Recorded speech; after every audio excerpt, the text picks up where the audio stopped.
suatu pagi yang tampak biasa, di tengah keramaian Jakarta yang tak pernah sepi, Budi, seorang pemuda berusia 25 tahun, tengah berkeliling dengan sepeda motor ojolnya.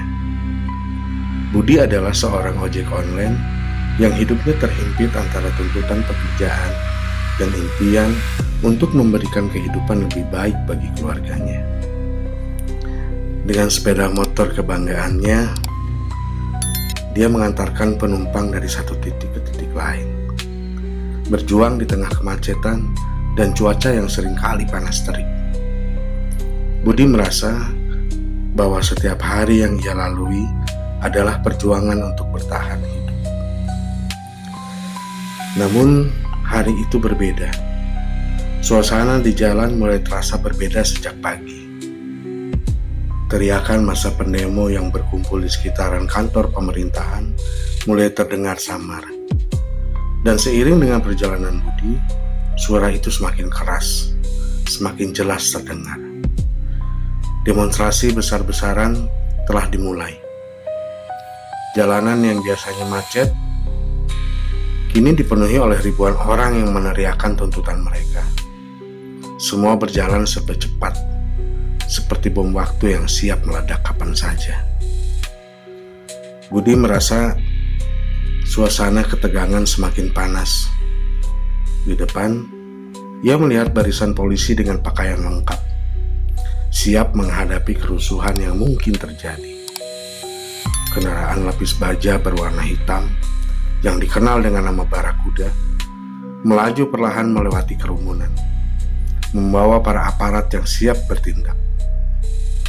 Budi yang merasa terhimpit di tengah kerumunan mengingatkan dirinya untuk tetap fokus pada pekerjaannya. Namun, sesuatu yang tidak terduga terjadi. Budi berusaha mencari jalan keluar dari kemacetan, melintas di antara mobil-mobil yang terjebak dalam demonstrasi. Ia berusaha melewati beberapa kendaraan yang terhenti, berharap bisa menghindari kerumunan dan menyelesaikan pesanan pengantaran. Dengan kecepatan sedang, Budi melaju. Meskipun terselip kekhawatiran yang mulai merayapi hatinya. Dan tiba-tiba, dari arah belakang, sebuah suara keras terdengar. Barakuda yang sebelumnya melaju pelan, tiba-tiba mempercepat lajunya. Tanpa peringatan, roda besar kendaraan itu meluncur ke depan, menabrak sepeda motor Budi dengan kekuatan yang menghancurkan. Dalam hitungan detik, motor Budi terpelanting ke aspal. Tubuhnya terseret dan terhimpit di bawah roda besi kendaraan lapis baja itu. Suasana berubah dalam sekejap. Teriakan massa terdengar memekakan telinga. Mereka tidak tahu apa yang baru saja terjadi. Beberapa orang yang berada di sekitar Budi berlari mendekat, sementara yang lainnya mulai mendorong polisi dengan marah. Keheningan sesaat menggantung di udara, seakan dunia berhenti berputar sejenak. Budi tergeletak di bawah roda besar itu. Darah mengalir perlahan dari tubuhnya yang terluka parah. Wajahnya yang masih muda tampak sangat rentan, sangat jauh dari gambaran seorang pejuang yang seharusnya ada di tengah kekacauan ini. Di atas sana, Barakuda itu berhenti sejenak. Polisi yang berada di dalam kendaraan tidak menunjukkan emosi. Tampak seperti mereka telah terbiasa dengan keadaan seperti ini. Namun, di luar, ketegangan semakin meningkat. Massa yang awal sempat teranyak, kini mulai menyalakan amarah mereka. Mereka berteriak semakin keras, memukul mobil Barakuda tersebut, menghujat ketidakadilan yang terjadi di depan mata mereka. Seorang pria dari kerumunan berlari melaju, mencoba menolong Budi. Namun dia terhenti oleh polisi yang menjaga di sekitar. Massa semakin memanas, dan situasi semakin lebih tak terkendali.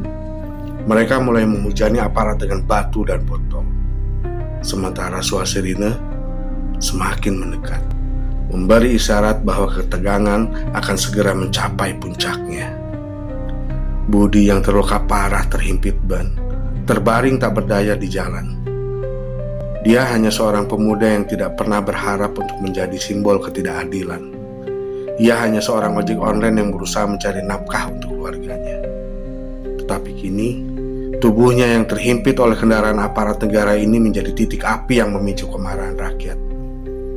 Dalam pandangan terakhirnya, dia melihat wajah kerumunan yang semakin marah dan merasa seperti dunia ini benar-benar tak adil. Sebuah sistem yang seharusnya melindungi justru menghancurkannya. Massa yang melihat kejadian itu tak hanya lagi menahan amarah mereka. Mereka mulai berteriak, semakin keras dan semakin menggema, menuntut keadilan untuk Budi dan untuk semua yang telah menjadi korban ketidakadilan di negara ini. Suasana semakin kacau dan kerusuhan semakin tak terhindarkan.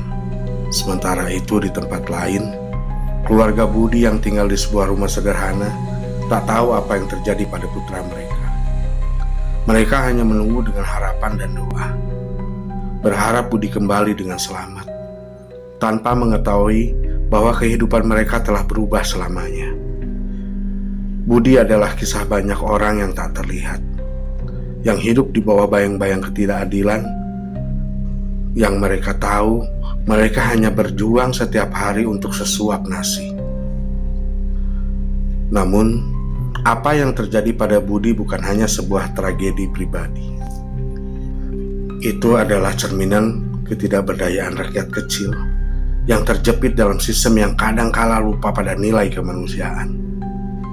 Ketika seorang individu yang seharusnya diberi ruang untuk hidup dan berkembang malah menjadi korban kekerasan, pertanyaan besar pun muncul. Apa yang sebenarnya terjadi di negeri ini? Dan bagi Budi, kisahnya berakhir tragis.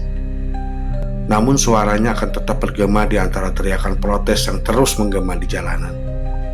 Sebuah kisah yang seharusnya mengingatkan kita bahwa tak ada yang lebih penting daripada menjaga kehidupan dan hak-hak setiap individu. Bahkan di tengah hiruk-pikuk politik yang tak kunjung usai. Sembuhlah negeriku, jayalah Indonesiaku.